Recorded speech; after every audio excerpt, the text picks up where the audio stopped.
Today, we're going to talk about culture.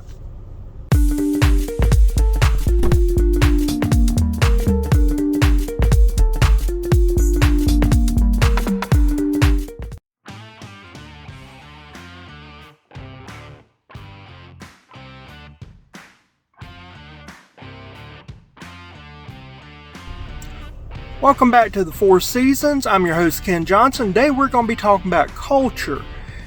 People want to know, Ken, why do you call yourself a culturalist? What is a culturalist? Why do you care about culture? What is culture? Why should I care about culture? All these wonderful things, and so I thought I would address these. So what is a culturalist? Well, a culturalist is a social scientist that studies culture. And there are a number of people that are culturalists. If you watch or listen to any comedian that's a stand-up comedian that talks about Black America, Hindu America, whatever, women's rights, any of that stuff, they're talking about culture in a funny way. They're culturalists. They study culture and they're talking about it, and some of the stuff they say is very true. They just say it in a funny way. You know, it's like Chris Rock. He says some of the most true things in the world, and people just laugh their butts off. I'm like, if he said it in a different manner, you'd be booing him.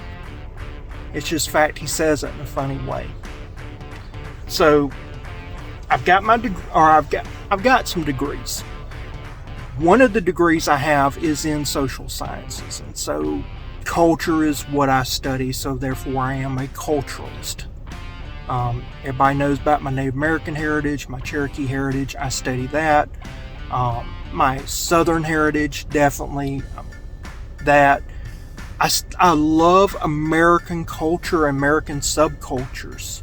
And so I even had a television show idea. And I drafted it up. I did what they call a treatment. I submitted that treatment. I registered everything with the Writers Guild. So everything was done the right way. It just never fell into place. But I wanted to call it the United Cultures of America and talk about the different cultures, because people don't realize New Orleans was built by the Spanish, not the French. You have a group of French Indians called the Métis that pretty much is where we get the idea of pemmican. And they fueled the whole pemmican trade, and they were French Native Americans. They was almost like a tribe unto themselves called the Métis. Most people don't even know about them. Very interesting culture. The seal, the Great Seal for the United States of America, stems from a Cherokee story. The Constitution actually comes from an Iroquois document, a beaded document. It wasn't words, but it was beads, basically stating out things that would become the Constitution. The idea that life, liberty, and pursuit of happiness, that actually came from the French. The French said that we had the right to life, liberty, and land. And Jefferson said, you know what? Land eventually is going to be where not everybody's going to have access to land, not have a right to land. So therefore, he said pursuit of happiness.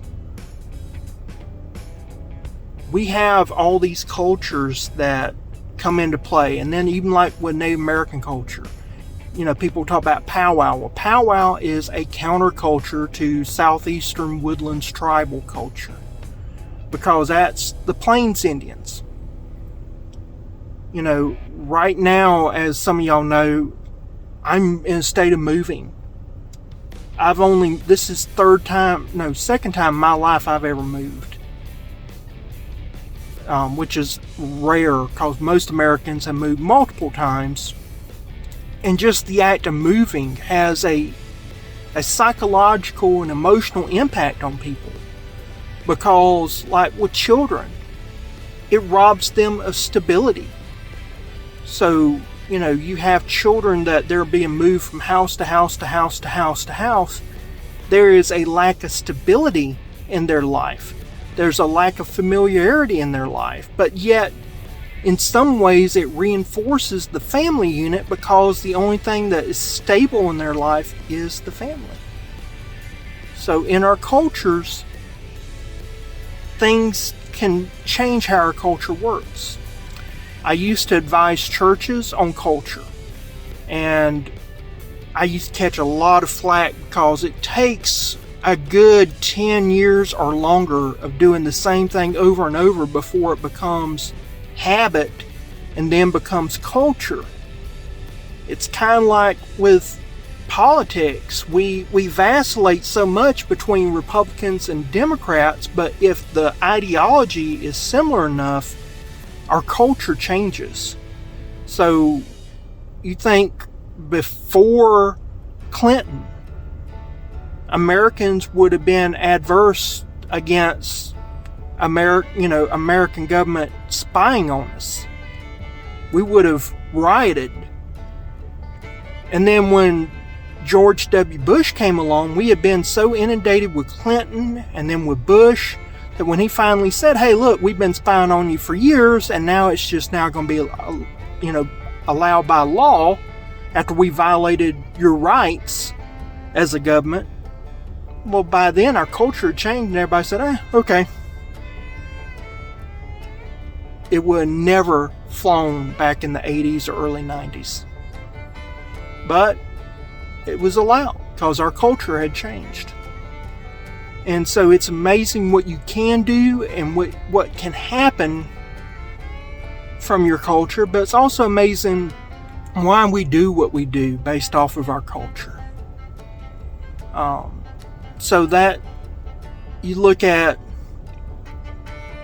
I just saw a series on women's rights, and they were talking about male oppression of sexuality. But in their narrative, they wanted to say, it's because, males wanted to oppress females. But if you look at it, came from the church, and it was actually the church reacting to females that were coming to ministers saying their men were leaving them for mistresses, not doing what their family needed. Their children were going hungry. And so even though the Bible talks about oral sex and how you should have it and enjoy it, and the Bible talks about having sex frequently and that you should have it almost every day with your spouse and you should love it, and there was even sometimes when the Bible talked about having 2 or more women with a guy and that it was okay.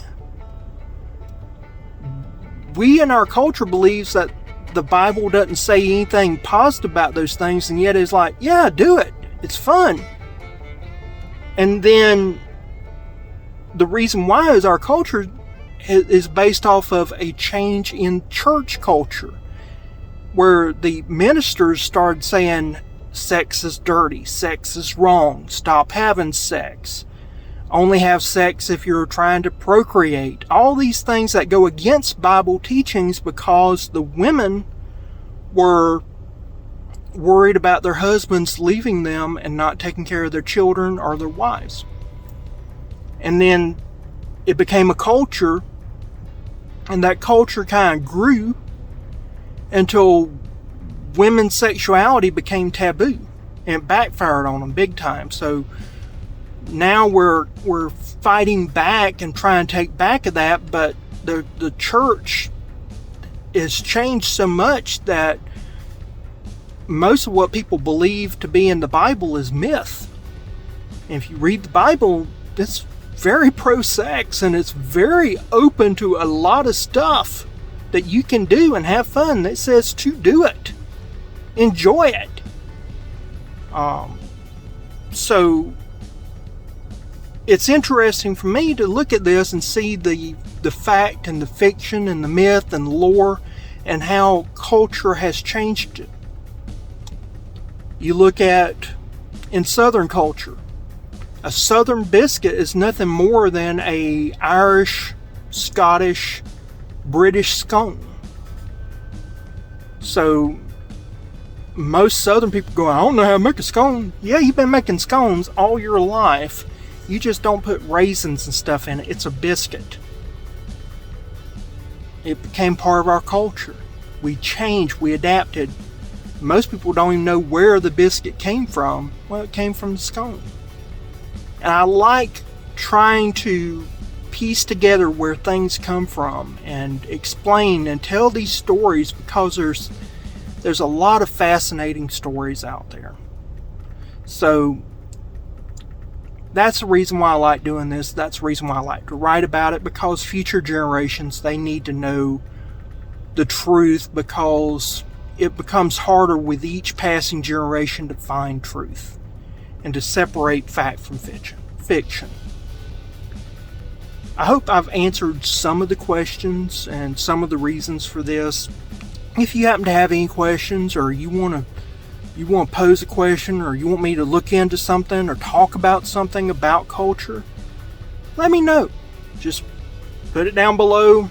I will address it. I try to address any questions or any comments within about 24 hours.